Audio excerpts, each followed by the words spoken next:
தாவேகாவினுடைய இரண்டாவது மாநில மாநாடு இன்னும் சற்று நேரத்தில் துவங்க இருக்கிறது. இதற்காக மாநாட்டு திடலுக்கு காலையில இருந்தே தொண்டர்கள் குவிந்த வண்ணம் இருக்காங்க. இன்னும் சொல்ல போனா நேற்று இரவிலேயே அங்கு சில தொண்டர்கள் அங்கேயே தங்கி இருக்கக்கூடிய காட்சிகளையுமே நம்மளால பார்க்க முடிகிறது. இந்த நிலையில தான் மதிய உணவு தேடி அங்கும் இங்கும் அலையக்கூடிய நிலையும் அங்கு ஏற்பட்டு இருக்கிறது. இது தொடர்பான விவரங்களோடு எம்முடைய செய்தியாளர் ராஜேஷ் வழங்குகிறார். அதை கேட்கலாம். தமிழக வெற்றி கழகத்தினுடைய இரண்டாவது மாநில மாநாடு மதுரையில் நடைபெறுகிறது.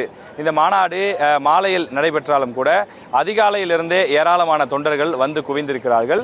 மாநாடு நடைபெறக்கூடிய இடத்தில் தமிழக வெற்றி கழகம் சார்பில் உணவு ஏதும் வழங்கப்படவில்லை. சிற்றுண்டி மட்டுமே வழங்கப்படுகிறது. அதே போல சிறு சிறு பாட்டில்களில் தண்ணீர் வழங்கப்படுகிறது. அதன் காரணமாக ஏற்கனவே அதாவது அதிகாலையிலே வந்து நின்று காத்து கொண்டிருக்கக்கூடிய தொண்டர்கள் பசி மயக்கத்தில் ஆங்காங்கே சுற்றி வருவதை பார்க்க முடிகின்றது.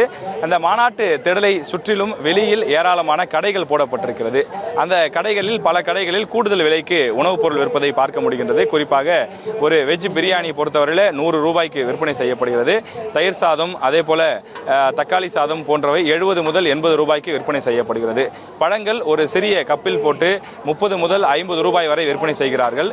இது தவிர கூழ் விற்பனை செய்யப்படுகிறது. அதுவும் 30 முதல் 50 ரூபாய்க்கு விற்பனை செய்யப்படுகின்றது.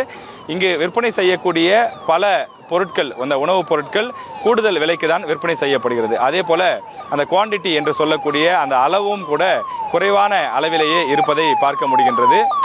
அதே போல விலையும் சற்று கூடுதலாக இருக்கக்கூடிய காரணத்தினால் தொண்டர்கள் அவதிக்குள்ளாகக்கூடிய சூழ்நிலை ஏற்பட்டிருக்கிறது.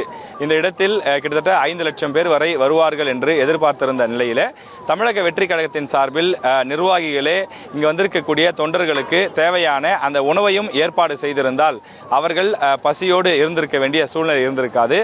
மாநாடு மாலையில் தான் நடைபெற இருக்கின்றது. ஆனால் காலையிலேயே வந்திருக்கக்கூடியவர்கள் பல மணி நேரமாக பசியோடு காத்திருக்க வேண்டிய சூழல் ஏற்பட்டிருக்கிறது. அவர்களுடைய அந்த சூழ்நிலையை பயன்படுத்தி ஒரு சில வியாபாரிகள் கூடுதல் விலைக்கு இந்த உணவுப் பொருட்களை விற்பனை செய்வதையும் பார்க்க முடிகின்றது. இந்த பகுதியை பொறுத்தவரையிலே, அதாவது மாநாடு நடைபெறக்கூடிய இந்த பகுதியை பொறுத்தவரையிலே கடுமையான வெப்பம் வாட்டி வதைத்து வருகின்றது. அதன் காரணமாக தண்ணீர், வெள்ளரிக்காய், இளநீர், குளுக்கோஸ், அதே போன்ற பலவிதமான பழங்கள், தயிர் சாதம், இது போன்ற குளிர்ச்சியான பொருட்கள் அதிகமான அளவில் விற்பனை செய்யப்படுகின்றது. எனவே இந்த விலைப்பட்டியலும் கூடுதலாக இருக்கின்றது. எனவே இது போன்ற மாநாடுகள் நடைபெறும் போது அந்த மாநாட்டிற்கு வரக்கூடிய தொண்டர்களுக்கு தேவையான உணவுப் பொருட்களையும் மாநாட்டை ஏற்பாடு செய்யக்கூடியவர்களே தயார் செய்து கொடுத்து விட்டால் வரக்கூடிய தொண்டர்களுக்கு எளிதாக இருக்கும் என்றும் ஒரு கோரிக்கை வைக்கப்படுகிறது.